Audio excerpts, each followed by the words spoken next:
Okay, so far, the last na ano nato definition was the CDF, no? No.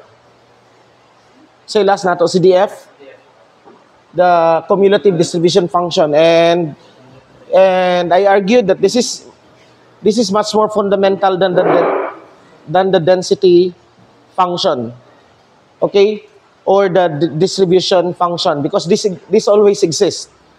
Sometimes the density function will not exist, and we use measure theoretic approach.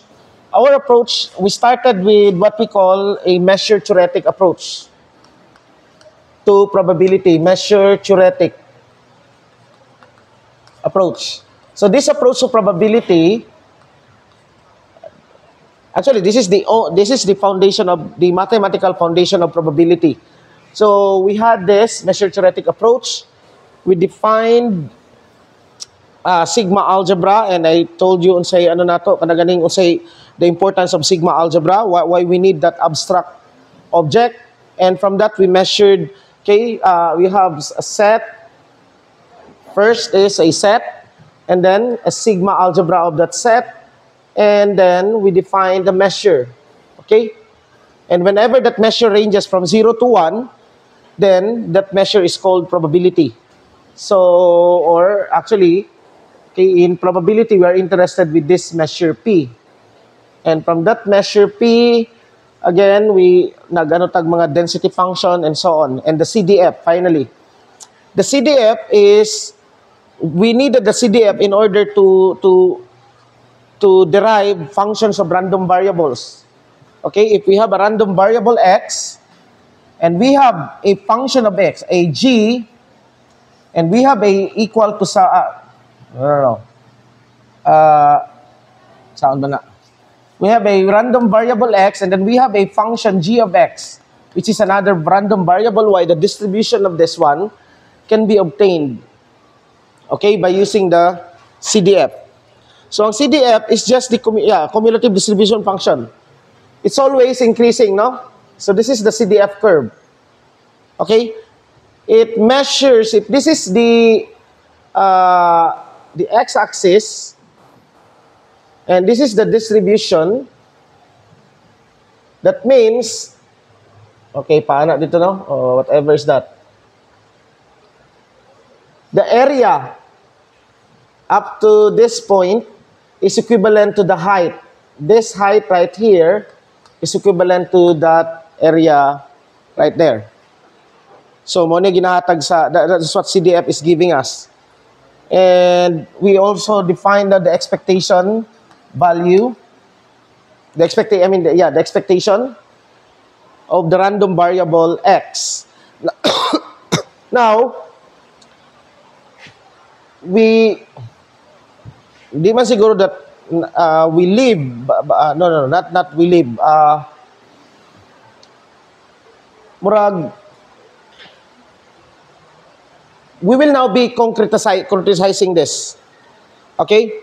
We will go back to measure theoretic approach next semester when we get into stochastic calculus.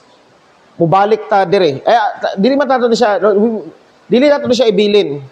Okay? We will always be in touch with this one whenever needed. Okay? But when we get into stochastic calculus later, in statistical mechanics part 2, then mubalik ta dire. Okay? Because dito nato siya ano ang foundation mismo sa Brownian motion. Okay? But for now, we will be in the concrete stage na. Okay? So, okay, first, the understanding of the random variable x. Okay?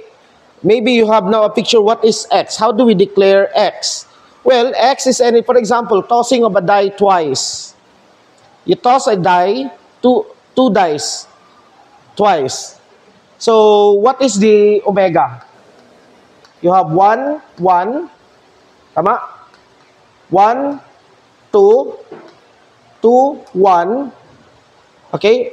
The die runs from 1 to 6, right? Up to, you have, what's the last? 6, 6. Pilay sulod sa ato ang sample space. The cardinality, we will use this cardinality of a set. This is 36. 36. Okay? Now, what's a random variable for this? I can define my x as the sum of the sum of if I'm going to take this as xy, then the sum of xy, or just this one, x is equal to some x plus y. Okay? So that means that my random variable x will run from, what is the range for my random variable x? Okay, for example, x of, unsay isulod nato sa x? No, what's the argument for the function x? Diba, we have random variable. This is from omega to r. So, x of omega, right? Now, this is omega. Okay, these are omega. Okay?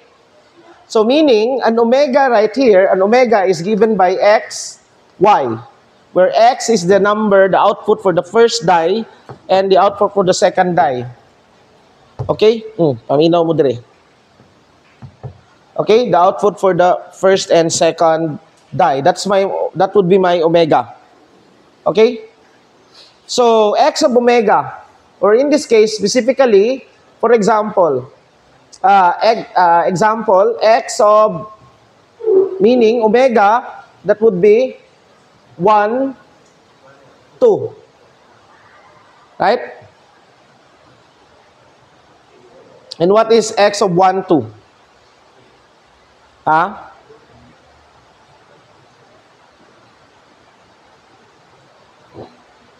X of 1, 2 is from, that would be 3. Okay?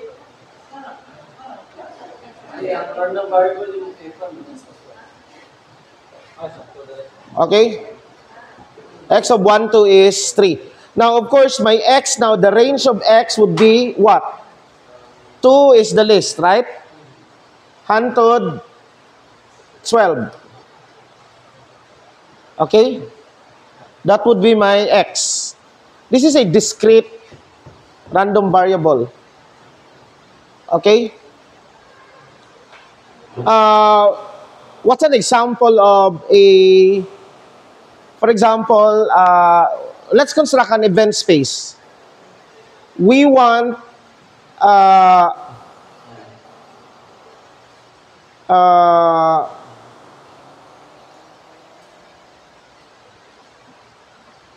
okay, what's a subset of omega? For example, let's say A could be this. Omega such that x or y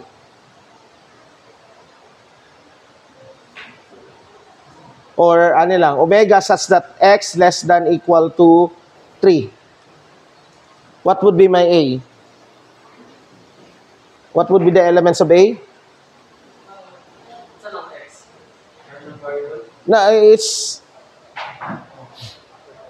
the small x, not the capital X. X.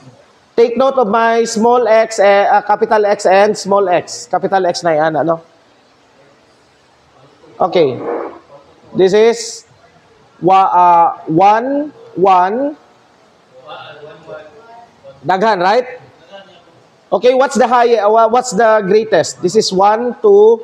The greatest is no. 3, 6. That's the greatest, right?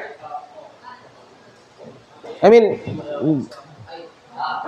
okay? Now, what's a distribution? A probability mass function. Certainly, we can construct a probability mass function right here. A probability mass function of the set. For example, what is P of A? P of A This is the probability mass function. Remember that, okay, first we have this, right? The measure of A under the random variable X. This is now, how do we measure this? One we can use the counting measure.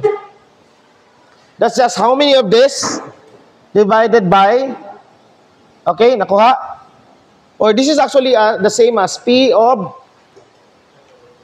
X would take this. Okay? X is X, P of X equals omega. Sorry. X equals, wait. X would be,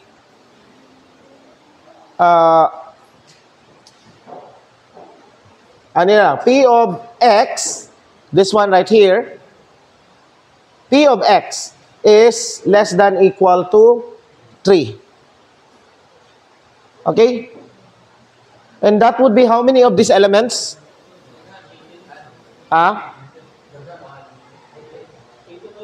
That would be 6 plus 18, right? So this is 1/2. Okay? That's 18 over 36. Yeah, 18 over 36. Because how many of this? That's just 18 over 36. So the PMF of all possible X, wait. We are actually under this, under this set. Okay? Now how about a PMF of all possible X's, the density, the distribution, the PMF. Wait lang okay, times I defined my X as X plus Y, right? Yeah. This is a set. P of, Okay? This is equivalent to, what is this? P of X, tanawa, P of X less than equal to 3 is equivalent to P of what? P of, it's actually a union in terms of, in terms of, a union of, because this is 2, right? This is 3. Okay? Anyway, to be, ako lang iklarohon later. Let's have this example. Okay, how about this? I-construct sa nato ni siya. Let's construct the PMFs of this one. P of X equals what? 2 is pila? That's just 1 over 36, di ba? Tama? P of X equals 3. That would be 2 over 36 or 1 over 18. Tama? Duha lang kabuok.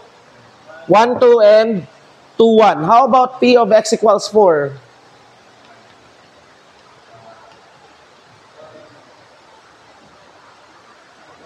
Lahi ni siya ha. This is small x. This is not the same as, this one is not the same as P of X less than equal to 3. They're not the same. Okay?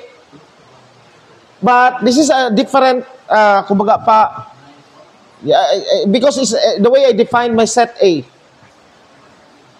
Okay, P of X 4. 4, that's 2, 2, 1, 3, 3, 1, 2, 2, 1, 3, 3, 1. Tulo, no? 3 over 36. X plus, X is X plus Y. So, 1, 1, 1, 2, I don't know. 3, 4, di ba? 2, 2, 1, 3, 3, 1. That's 3 over 36. That's 1 over 12. And so on. Okay? Anyway, let's just, We're some from 7 to, from 2 to 7, S minus 1 over 36. Sige lang, we don't care about the general formula because this is not the only types of random variable that we can construct. Now, how about another type of random variable? How about P of y equal, let's say y as, unsa ba?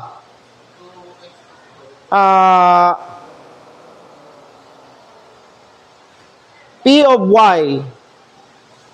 Y could be the number of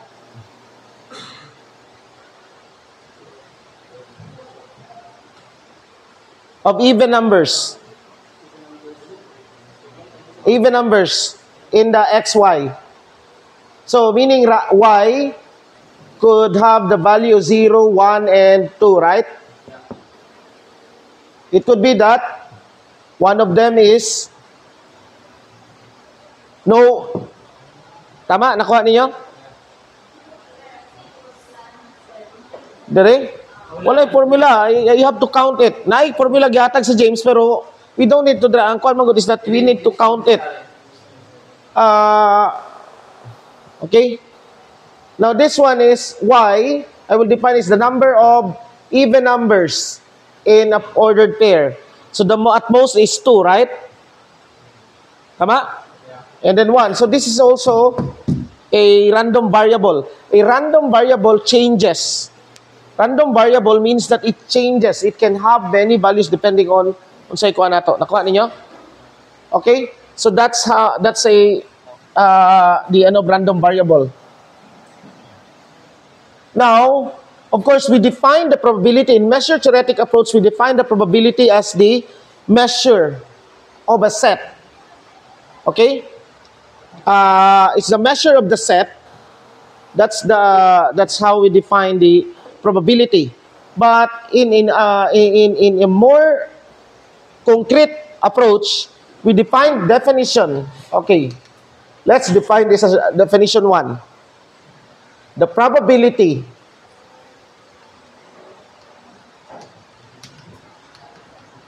of event A. We know that A now, a subset. This is a subset of omega. Okay?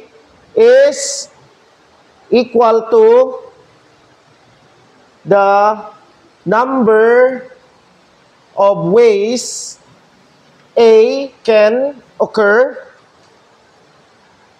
This is a discrete definition of probability. Counting. We are using here counting measure. Okay, not the Lebesgue measure. We cannot count the, in fact, the Lebesgue measure of a countable set. Bisan pag infinite na siya is 0. Okay? That's the Lebesgue measure. Sige lang, mubalik lang ta sa Lebesgue measure pohon. Because it will be necessary to understand really Lebesgue integration once we get into stochastic processes. Okay, tanang integration dira, di man ta, but actually it's inspired when you, in terms of Lebesgue. Okay, the number of ways A can occur over the number of all possible outcomes. Let's define it that way. So here, meaning that P of A is equal to the number of A's can occur. In this case, if we have a set, if set is discrete, then this is just A over the cardinality of Ana. Okay? The cardinality of the set A, if we can count them. Okay? But this is an incomplete definition of probability. There is a need, that's why there's a need for measure theoretic approach, because we want to, especially when we're dealing with the infinites, because things will get complicated, things will get mad, or will get crazy whenever we're dealing with infinities. Okay? Now here, the number of ways A can occur over the number of all possible outcomes, that means that in the counting measure, we will be counting. So, we will now side trip to some combinatorics. So, combinatorics is the mathematics of counting. But we will just take some basic of this combinatorics. But okay, theorem 1. Theorem 1. If, saan ako ni siya? If a certain process, if a process can be done in n1 ways, and another process, a second process, a different process can be done in, you can find this in Walpole's book, Statistics, in n2 ways, then the total number of ways to do both simultaneously is, we can call this n, or just capital N. This is n1 times n2. Okay? Now, in general, if you have how many process, this is I use process, but maybe some arrangement, arrangement or something, a task, or whatever is that thing, a thing. You can do it, you can perform it in n1 ways, meaning that what this process can be performed in, let's say for example, I can dance this song. Say, tagay ko dance man na sulod sa utok ron. I feel like dancing today. Let's say you can dance say kanta, dayang-dayang. Tu. Let's say in 3 possible ways. And let's say si James can dance the Macarena in 5 possible ways. If I will dance, and we both dance together, I will dance in Dayang-Dayang and James will dance in Macarena, how many possible shows, type of dance that you are going to see? That would be 3 times 5. And that would be 15. Now, if a third person, si Abel, would dance the, say Dancing Queen. Okay, if Abel would can dance Dancing Queen, he knows how to dance it in 10 ways, 10 different ways. No, naiga higda, naiga kuan, basta 10 different ways that he can dance it. If we dance together 3, how many ways? That would be 3 times 50, 3 times 5 times 10, that would be 150 ways. So, in every performance, you will be expecting one of those 150 possible, okay? Nakuha? So, that's it. In general, this would be n is equal to n1 times n2. Now, we extend this one to arrangement. Theorem 2. Suppose you have n objects. You have n objects. N objects, and you're going to arrange it in n, arrange the n objects. I will no longer write the formula. You can find it in the books. Okay? I will arrange things in n different ways. Okay? How many possible ways can I arrange this object? That means that I have n distinct, this is n distinct object.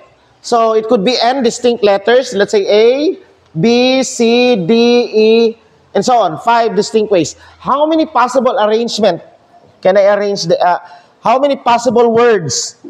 Okay, how many possible words can I come up? Assuming that no letter would repeat.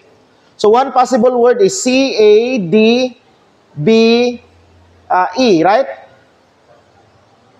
One of that. This is one of those words. So how many possible? Then it is actually given by, well, we can derive this. Take one. Okay? Take one. How many? You have 1, 2, 3, 4, 5. For 5, right? How many possible ways that you can put letter here? from this one. There are 5 ways, right? Okay? And then how many are left? Only 4. So how many ways can you put there? 4.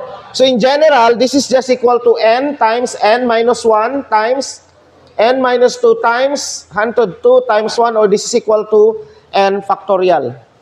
Okay?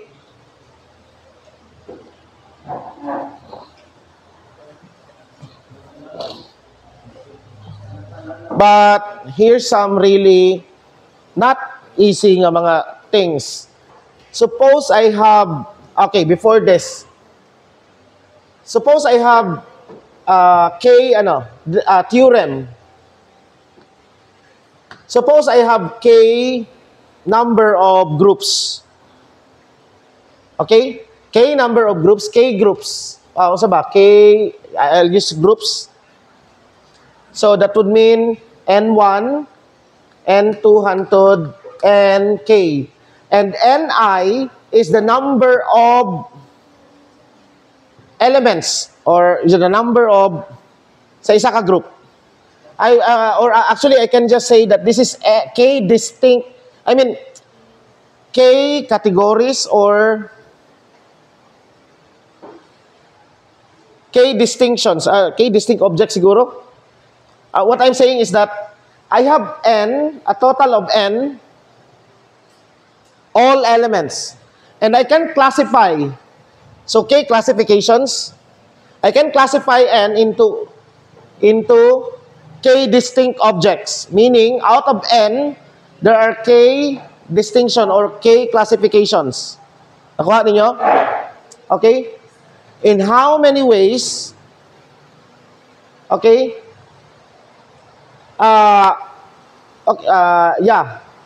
how many ways can I arrange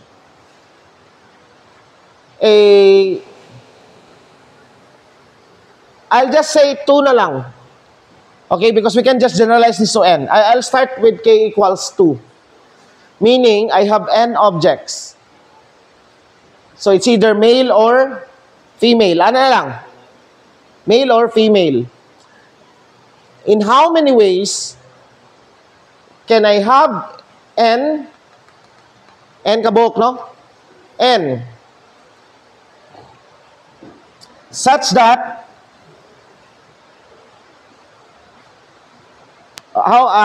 two, meaning N1 are males, okay? N2 is female. How many ways can I have an array composed of male and females? Okay? How many possible ways? Okay? And that would be, this theorem states that n, all the number of ways is just equal to n factorial over n1 factorial, n2 factorial. Okay? n1, n2 factorial. Okay? Nakuha? So in general, actually, this is just equal to n1, n2, n3 factorial hundred nk factorial times n factorial. When we have only 2, we have this. I started with 2 in order for you to get a picture of that. And 2 is very special. In fact, mo ni pinaka-most ato gamiton. When there are 2 distinct objects. Okay? Now, when there are 2 distinct objects, the total number of ways is n factorial over n1 factorial. But what is n2? n2 is n1 minus, n minus capital N, n lang, minus n1 factorial, right? Yeah, mo na si n2. Because of course, they sum up to n. Tama? Okay? Now, tanaw na to. Let's actually change the ano.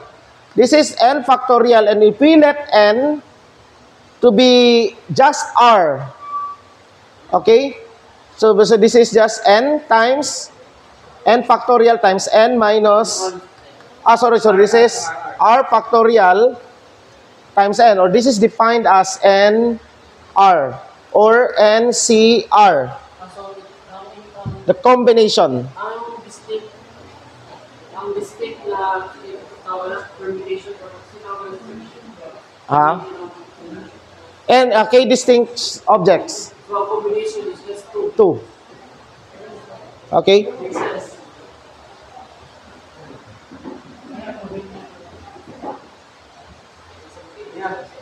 Okay? Now, suppose that another theorem, this is pila na ni? Theorem 3? Theorem 3. Theorem 4. What if,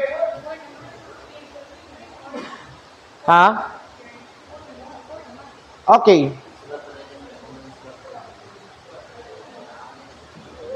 What if this possible arrangement, for example, for 5 males and 4 females, one possible arrangement is M, F, M, F, M, F, M, F, M, right? It's one possible combination. This is what we call combination. Okay, we don't make distinction between this male right here. But what if, tanaw ninyo, what if we make a distinction? That means that this M here right here and this male right here are different people. Of course, we now associate the shape, no? I mean the face. So if asa ko ang mic, okay. If that's the case, then each of these MMM should be arranged gihapon, right? How many ways can we arrange this? Technically, how many ways can we arrange this specific ano? Okay? Then, how many ways can we arrange that male right there?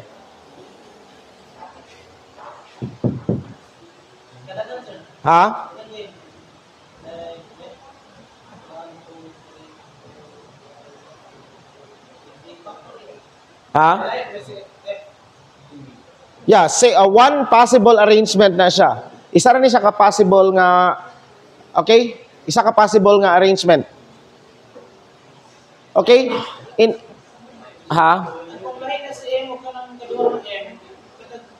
Okay.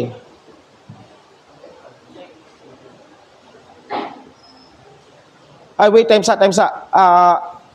No, I should have not. Wala dapat na ako nag-i-appeal. Dili ni siya sa ano. Let's understand this first. You have n objects, total of n. It could be that you have 9 possible objects. Okay? And then, you take, n objects. It could be, let's say, 100. And then R is, you only take 10. Now, for this 100, time's up. Okay, yeah. Let's understand this much, this is actually,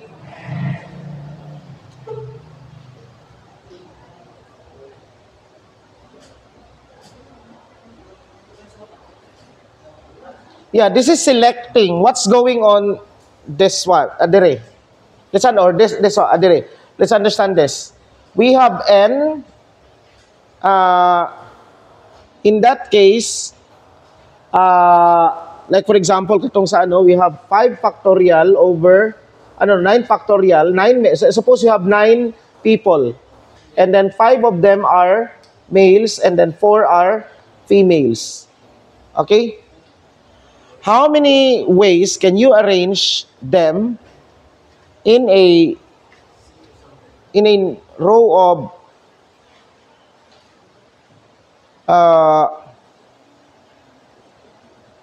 in 9? Iana ni mo siya dito, 9.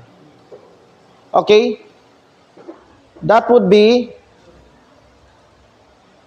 Wait lang ha. 5 males. Okay? Uning kuan ba combinatorics makalibog. Paglibog ko aning apart dire kana ganing ma-twist imong utok. Okay, times sa. Wait lang. Natay gi because n distinct objects and classification. Okay, ano ni siya? Parang yeah, M, F, M, F, M. Regardless of unsa ibaliktad nimo dira. Okay, how many possible of this how many possible combination? This is just equal to 5 factorial over 4 factorial times 5 factorial 4 factorial. 9 factorial. 9 factorial. Nganong unsa nang 9 factorial? How many ways can you arrange this one?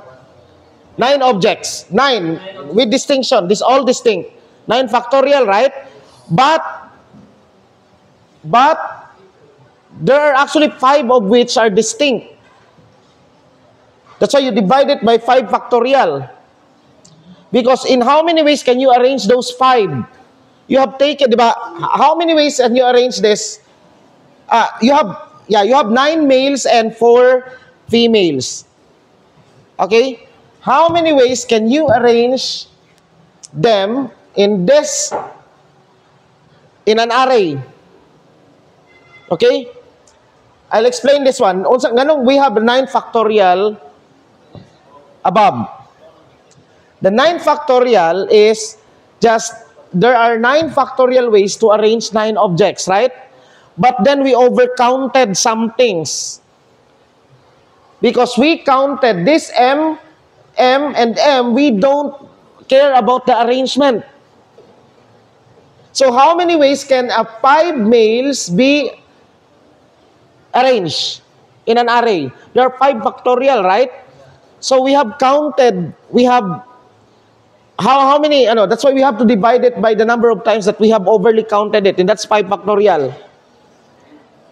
And also, how many ways can this, nakuha ninyo? And that's why we have now a 4 factorial. Sabtan ninyo? Okay? That's it. And also at the same time, this is equivalent to n taken R. You have n objects. You only take R. You only take R. So let's say you have 9 distinct objects. You only take 5. And this is the same as this. Why is that? Process that. Ang kanindot mo sa combinatorics, concrete siya. Okay? Concrete na siya, pero it's very concrete because ihap lang. You have 9 objects, distinct objects. You take only 5. How many ways can you take those? Number of combinations. You don't arrange them. And I would like you to justify that why is it the equivalent to this? I would only take 5. Out of the 9 objects, I would only take 5. From the 9 distinct objects. But on the 5 nga ako ang on the 5 nga akong gipili, I don't care about who's first, second, or third. It doesn't matter why is it the same with this one right here? In arranging the 9 together, why does it have, I already explained this, nganong ani, right? Nasabtan ninyo ang formula ani, ngano siya? Why did we divide it by, okay, general, this formula. Okay, because we overly counted something. Okay? Here, we are arranging a set of n. Okay, nakuha ninyo? And now, if I would take from 9, I would take only 5. Now, those 9s is not MF. They have these 9 are distinct people. And I would only take 5. Why does it have the same permutation as this? So I'd like you to justify that in your mind. Ngano na siya? Nasabtan ninyo? Ano ha? In how many? I have 9 persons. Think of the 9 as n. And I'm going to arrange the 9 persons. 9 persons is male or female. Okay? Now I'm going to arrange them in an array of 9. Okay? Karon, in how many ways? Okay? In this array of 9, how many ways can I arrange this one if I would only look at the sex? Meaning male and female. Meaning the first could be a male, and then the second could be female, the third could be a female, the fourth could be a male, and then this is female, and all the rest would be a male. Right? This is one possible. But I don't care who, kinsay na adre, si Pedro, si Paul, I don't know. Right? I don't care. Basta as long as I would only look into their gender. Okay? 5 of them are males and 4 of them are females. Now, the number of ways to arrange this is, according to that theorem, this theorem right here is n factorial, so 9 factorial over 5 factorial, 4 factorial. And why is this the case? Because, ani na siya? Because, okay, let's take the first theorem, very first theorem. How many ways can you arrange a 9? That's 9 factorial, right? In an array, 9 factorial. Now, the thing is, 5 of those, this M, and M right here, kani, have been counted 5 factorial times. Why? Because there are 5 factorial ways to arrange them. Right? Let's name them. Si John, si Paul, si George, si Ringo. Okay? O si Freddy. John, Paul, George, Ringo, Freddy. That's one. But another distinct way is Paul, Ringo, right? Lahi na pod. Pero still, they belong to this arrangement, right? If I'm not, but if, okay? So that's why I have to divide it by 5 factorial because there is a 5 factorial ways to arrange the males into this formation. So I overly counted them. How many times? 5 factorial times. Right? And then divide it again by how many times did I counted the females? 4 factorial. Because there are 4 factorial ways to arrange the females like this. So this is just that. 9 factorial over 4 factorial. So now, why is it the same? Suppose now that instead of, I have 9 distinct objects, regardless of the gender, 9 persons, and I'm just going to select a 5. Select a 5. Now, without any arrangement, sa pag-select na ako, who's first or second, I don't care. As long as this is the set, this is the group, from that 9 distinct person, why is justify in your mind, okay? I want you to give me an answer to this next meeting. Okay? Or if you can give it now, why is it the same? Why is that? I'm going to select 5 out of 9. Now, they are distinct. Lahi na ganiha. Ganiha was that 9 distinct, but then we are only looking into into the sex. Now, we have n distinct, but I'm going only to pick 5. Why is it still, when you calculate the number of ways that you can select 5, the combination of that 5 is 9 factorial over 5 factorial, 4 factorial. That's actually, this is the default way of looking into combination. You have 9 objects, you take R. And the combination is NCR. But this is also the same as that, arranging that into a single array. Why is it the same? O, sige daw, nga naman.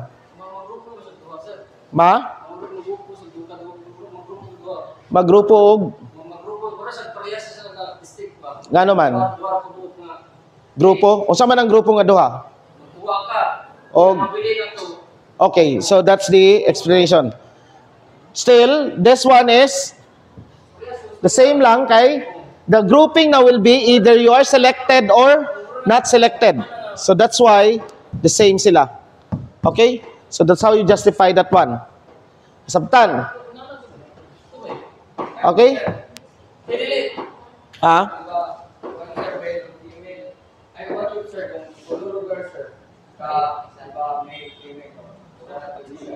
Oh, lahi na pod. Mao na ni in general. Mao na ni siya.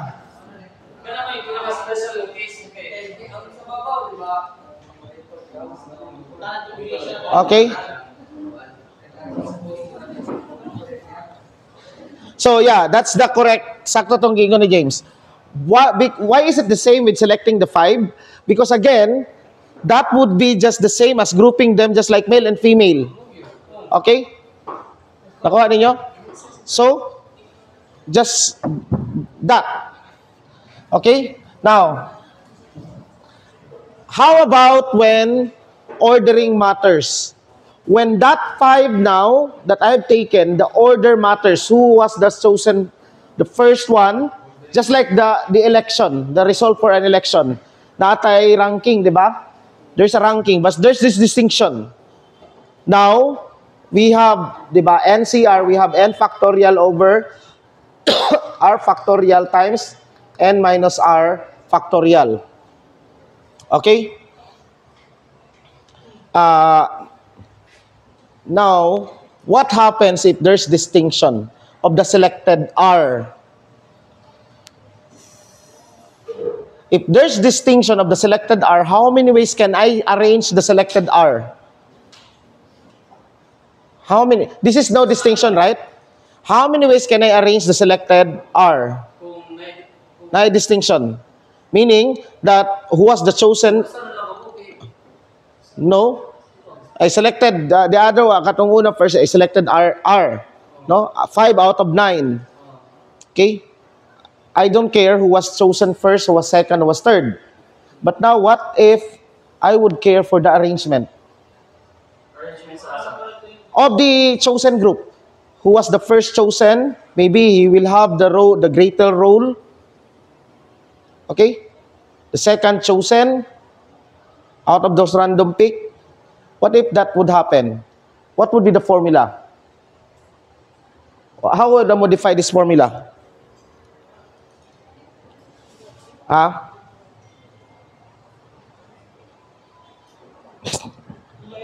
Okay. Now, the answer now is how many ways I have chosen, how many ways can I choose a 5 out of those without looking into each? That would be this, right? But then, I would now ask, how many ways can I arrange the chosen R? How many ways can they be arranged? Like for example, kani sila dire, the 5 boys there, how many ways can you be arranged? Who will be the first chosen? How many ways can that be? That would be r factorial, right? So this, I would have to multiply this by r factorial. So this is now n factorial over n minus r factorial. This is NPR, the permutation. Okay? Now notice when r is equal to n, NPR is just n factorial, right? By the way, 0 factorial is 1. Okay? 0 factorial is defined to be 1. Okay? So, now, here's a question. Suppose I have 7 males. Boys na lang, no? 7 boys and 9 girls. How many I would want to arrange an array of 1, 2, 3, 4, 5, 6, 7. 7 kabuok seats. Okay? How many ways can I have a arrangement taken from this, okay, such that, number one, okay, I would want to get out of the 7, 4 boys and 3 girls. But there's a twist. And out of this 4 boys and 3 girls, I would want to say that there should always be at least 2 boys sitting side by side. At least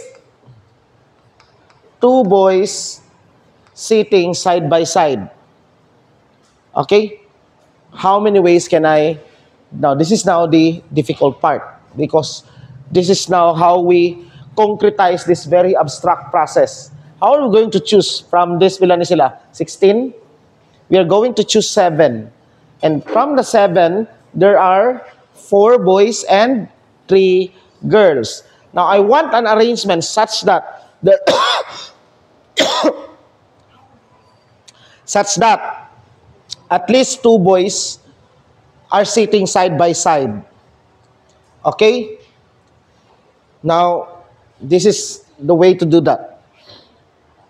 How many ways? First, diba, let's use katong the number of ways that N1, the number of ways that if a first process can be done N1 times, and the second process can be done N2 times, and the third process can be done, and so on and so forth.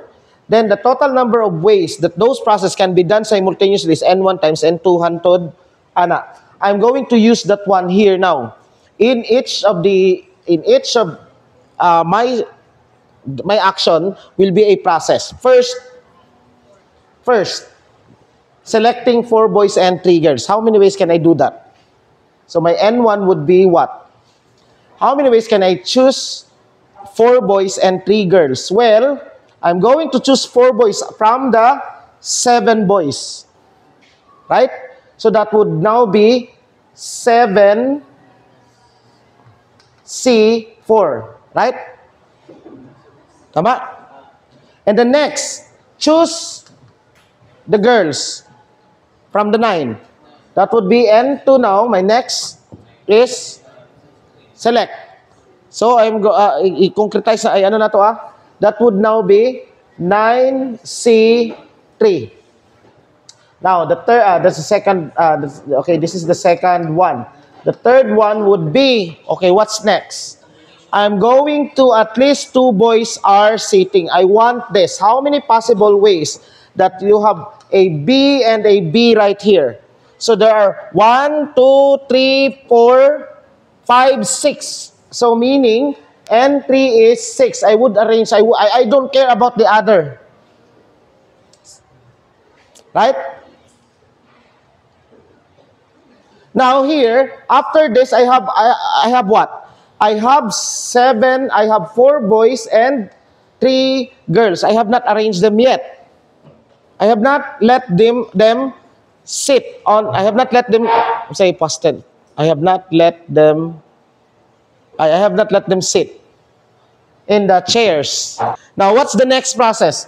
Na ano niya, kung yun saan ako pag-arrange, yun saan ako pag-convert now. Okay? Now, I still have this. I have not yet wala pa na ako na ano, no? So you have to imagine that. It's a concrete process. The first is selecting the 4 boys out of the 7 and selecting the 3 out of the 9. And then wala pa na ako gipalingkod. Okay? Now, palingkuro na ako, pero I want 2 seats such that at least two seats that will be occupied by boys. Now, that means, in that way, how many ways can I have this one? 1, 2, 3, 4, 5, 6. That's why 6, right? Okay? Now, among the 4 boys, now, of course, this is a distinct person. That means that the arrangement now matters. This is not just B, B, B. This is B1, B2, B3, hantod B7. And you have G1, G2, G3, hantod G9. Okay? Now, next is to arrange at least the boys like this. Meaning, the fourth process is selecting, okay, suppose that this is that. Okay, suppose that this is one of the 6, right? Okay? Okay. What is now the... I would now choose the 2 boys out of the 4 boys. How many ways can I do that? So, N4 would be for arranging them. Or just choosing them lang sa. Choosing them. Pwede na siya. For C2. Okay? That's the 4th. How about the 5th? The 5th is arranging the 2. What is, how do I arrange the 2? Out of the 4 boys, that's, so N5 would be equal to, arrange the 2. 2 factorial, right? Okay? 2 factorial. And in fact, you can show that NCR times R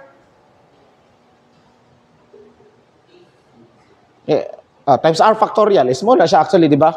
This is just NCR times R factorial is actually, that's the ganiya. NPR. Tama? That's why, Ana. Okay? Because if I'm going to multiply this, it's the same as arranging them immediately, right? Kung say, kalayan ani nga process, I selected the 2 out of 4, and then I arranged the 2. This one, NPR is by arrangement. I-select ako i-arrange ako daan. But it's the same. Okay? We have this one. Okay? Now, I have already arranged the 2 boys. How about this? This is the 5th, no? 5th. How about the 6th? And 6. Then, how many ways can I arrange pila? How many is left? How many are left? That would be 5. Arrange the 5 in other. This 6 will be 1, 2, 3, 4, 5, 6, right? And then I just I'll just set, let's say kani. Let's say this, no? So sa ato pa, the 7th is and I was getting N6. I'm only know N6. N6 is that would be 5 factorial, right? 5 of them. Okay? And what's now the total number of ways? That's just N would just be equal to N1 times N2 times N3 hantud dire, right? Multiply all of this. So that would be 7C4 times 9C3 times 6 times 4C2 times 2 factorial times 5 factorial. Okay? Okay? Gi-break down ako ang process. And this is actually a very good kuan. So if I'm going to ask now, what is the probability that at least 2 boys will be sitting side by side? Then that would be just N, this N, over how many total possible way? Okay, what's the total number of ways? What's the total? What's the total number of outcomes?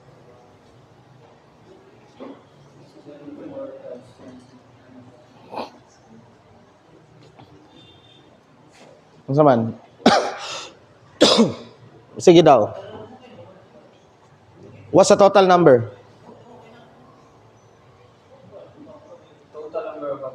Total number of ways.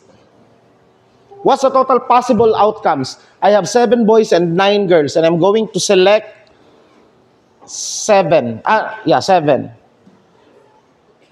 That would be, the total is just 16P. Because this is an arrangement, an array. 16P7.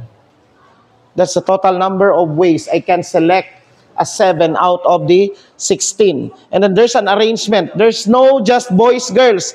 Now, what if, again, question number 2.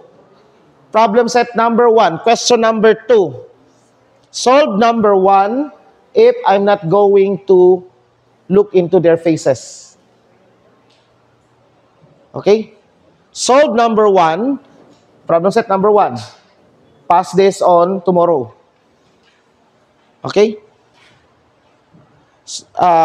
What is the kanirang gihapon if I'm not going to look into their faces? Ibig sabihin, just gender. Yeah, gender, but still, na arrangement. Natay, no, there's arrangement, di ba? There's a face. Okay? Number 2. Okay, problem set number 2.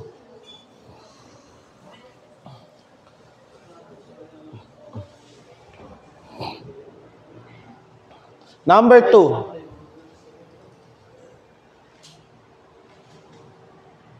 Number 2. Let's say two of the people are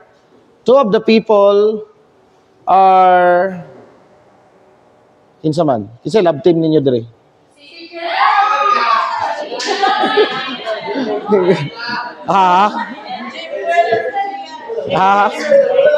J and J.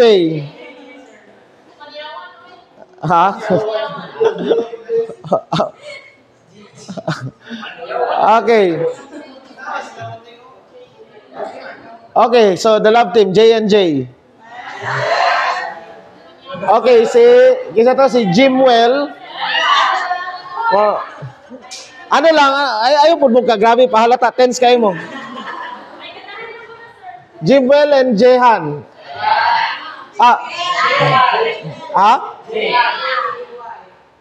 JY? Jayan. Okay. Jayan. All right. What is the number of how many? There's still 16. More gyapon. 7 boys. I want an arrangement such that Jimwell and Jayan would always sit side by side.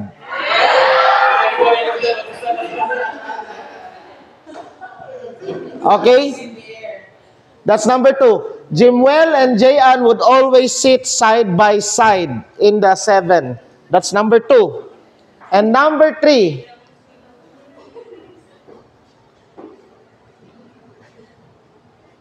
Okay? And number 3 is pila ka bo club team diri? Duha, no? Ha? Ay, tulo diri. Okay. Naitulo ka club team diri, no? Out of the 17, naitulo ka love team. Okay? Naitulo ka love team out of the 17. So love team meaning pares, no? Okay. Okay. Namula ang ano nila. Okay. What is how many number of ways can I arrange this such that na I love team nga magtapad? There's always a love team sitting side by side. Out of the 7 na gyapon. Out of the 7, there's always a love team. There's always a love team. Take note of those words, ha? There's always a love team sitting side by side. There's always a love team who's sitting side by side. That's number 3. Okay?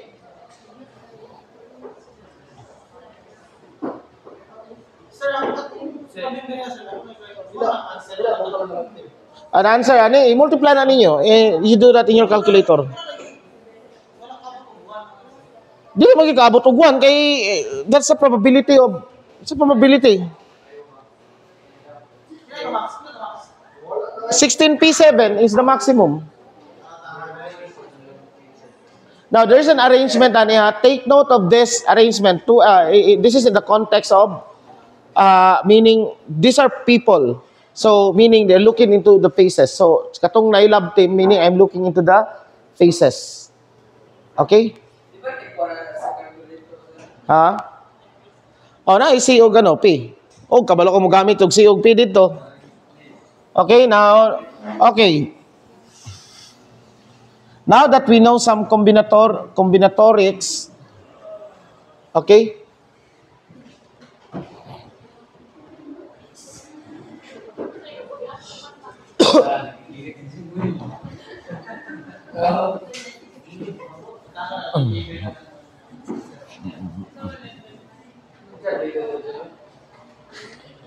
Okay. Now that you know some combinatorics, let's now proceed with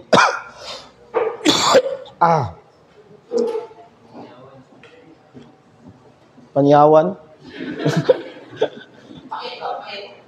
Okay.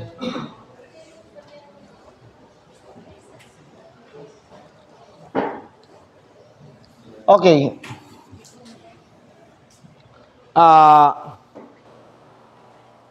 Now let's unsa pa bay maano nako? Some action of probability. By the way, conditional probability. I have to define this definition. The conditional probability. I will not define this. Well, it can be in Mr. Theoretic approach or not. Conditional probability. Probability. Before this, actually, there's conditional expectation. But anyway, since na sa concrete, I'll just proceed with conditional probability. The probability of A given B is equal to P of A and B. Okay, before this, two events in a given sigma algebra, two events A and B are said to be independent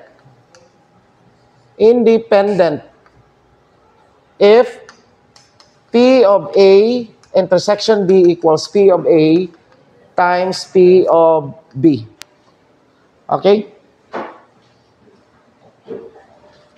This is definition.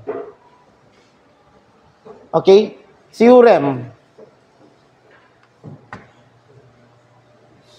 P of A union B equals P of A plus P of B minus P of A intersection B. Okay? Now, I will not show the proof that one here is. This is the proof of this is easy. Going back sa katong definition sa measure. Okay? Katong sa measure sa definition. After that, I define there's a sigma additivity, right? And then I prove the theorem for the case when the two sets are not disjoint. Okay? And then in the general form of that, the sigma subadditivity, which is a theorem. Okay? You can use that sigma subadditivity. I mean, sa katong ano dito, katong before the sigma subadditivity to prove this one. Okay? Using the measure. Okay? This is immediate from that one. So this is a theorem. And then, definition. The conditional probability. Conditional probability. P of A, B. This is read as P of A given B. P of A given B has occurred. Okay? That means that, okay, this is omega, this would be A, and this could be B. A and B. The probability that A will occur given that B has already occurred. Okay? Now, before this is actually the conditional expectation. The conditional expectation is the expectation value of X given the sigma algebra,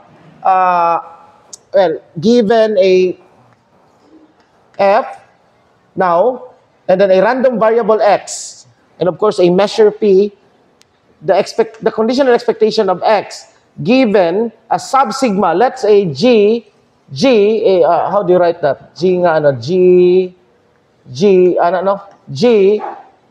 a subsigma algebra. Meaning it's a sigma algebra but a subset of F, okay, a subcollection, and at the same time it's a sigma algebra. So given G, that one, this, Okay? That is the conditional expectation. Okay, and it's defined as the integral. Well, if we are as a continuous type, in the continuous case, this is the indicator function for x, asa na to gyanong x. Suppose that x lies in, this is, if we are talking about 1a, if we are talking x belong,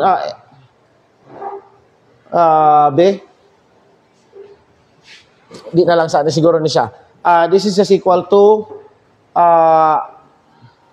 the expectation value. This is the measure of g as the basis. Okay?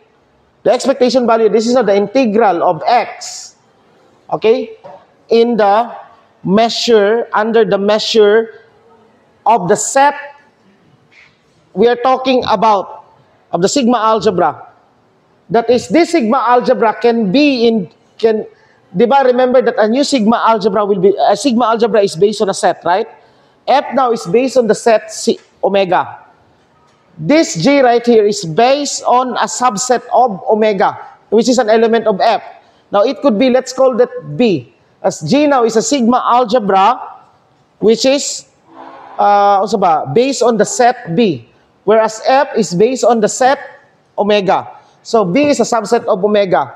And okay, so we require this. Okay, so this is just P of this is times this is, well, we're using a measure okay, times D of mu D of mu of B. Okay, the measure of B. Or ano lang siya, dp, the probability measure in B. Meaning that we are considering the overall, the space here, the measure space, the measurable space that we are talking about in this one is evaluating the expectation value of in the measure space X, G. Okay? What is G? Now, tanaw na siya nato. Okay? This is B, right? And B could have, let's say this is C, and this could be D, and so on. From B itself, we can introduce a sigma algebra, right? We can generate a sigma algebra. Generated by, I mean, not generated by, but based on the set B. That means we can have now a sigma algebra space that is a measurable space. B is sub-sigma algebra G. From here, this is X now is a function from omega to another measurable space. Okay, balik na po ito ka-abstract, no? Pero, Okay. Now, the conditional probability, balik din na natin, no? The probability that A will occur, okay? Given that B, meaning that we want now in the sigma algebra, what we call that, induced by B or based on B, in the sigma algebra based on B, we want this measure. We have a new measure space, right? Where, of course, in that new measure space, the measure of B is what? What's the measure of B? In this measure space, measurable space. What's the measure of B? What? Unsa man ang ana? Mura mong isda nga koy.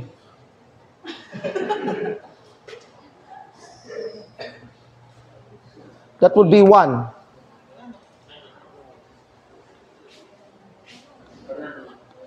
If we're looking into this one. Okay? Into the sigma algebra, right? Okay? So ano na lang? P of A given B, the probability that A will occur given that B has occurred. That means that we are now looking, we are sure that this has happened. What is the probability? Ano lang, intuition. Meaning that we are looking for this measure over that measure, right? Tama? So that would just be P of A intersection B over P of B. Tama? Because we are already sure that what occurred is on this set right here. And we want the probability that A will occur. Now, meaning that we want to measure this relative to the ray, right? As I've said, the norm now has changed. I'm not saying that P of B, still, this definition actually is still, we are looking just in this measurable space. Okay? We're still looking into this one. But I opened this because of the definition of the conditional expectation. I will define it later when we will be needing to use this one, conditional expectation. Okay, para di ata madugay. So, okay, so to bite. Okay, anyway. So, nasabtan ninyo? Okay? P of A. Okay? And if, nakuha, what happens if the two events are independent? If the two events are independent, okay, corollary, if the two events, or we can think of this as corollary. If A and B are independent, what happens is P of A given B equals P of A. Why is this? Why is that? If A and B are independent, then P of A given B is P of A. Ang definition na to sa ito, given that pag independent ng A and B, Ay, wait, times P, yeah. Because of this.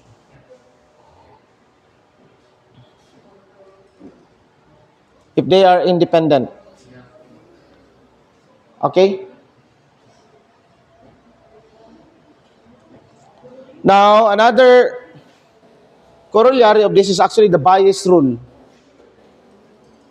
The Bayes rule. Okay, the Bayesian statistics is actually based on conditional expectation. Conditional meaning that whenever something is revealed, the sigma algebra gets updated. And the way that you will look at things will change dramatically. So that's Bayesian analysis. We are looking into a conditional probability. Okay? Okay? So the Bayes rule is P of A. What is this? This is P of A. This is equal to P of B. Okay, I'll derive the Bayes rule. P of A intersection B equals P of B intersection A, right? And this is, well, by symmetry, P of B intersection A, that would now be P of B given A, tama? Times P of A. Kani siya. Right? Yeah. By using this one. Okay? Using this one, we have this, right? And I'm going to plug in, yeah.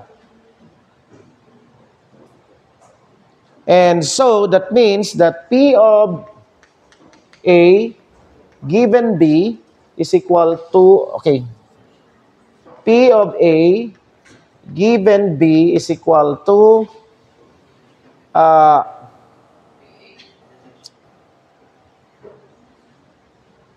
P of B given A times P of A over P of B. Yeah, this is the Bayes rule. Okay.